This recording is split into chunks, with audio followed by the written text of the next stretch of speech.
Були російські удари по Były rosyjskie ataki na infrastrukturę Ukrzaliznycji, Zaporoże i obwód Dniepropietrowski. Najwyraźniej Rosjanie chcą odciąć nasze miasta od siebie. Chcę podziękować wszystkim, którzy przeciwstawiają się temu. Ukrzaliznycja, a także zespoły naprawcze w naszych miastach. Przez cały dzień raportował Rustem Umerow. Jesteśmy w stałym kontakcie ze stroną amerykańską i oczekujemy konkretnych informacji o kolejnych spotkaniach. Ukraina jest gotowa do pracy we wszystkich formatach roboczych. Ważne, aby osiągnięto wyniki i odbyły się spotkania. Liczymy na spotkania w przyszłym tygodniu i przygotowujemy się do nich.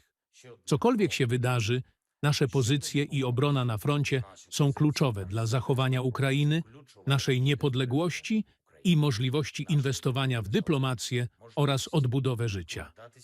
Dziękuję każdemu naszemu żołnierzowi. Я дякую кожному нашому воїну.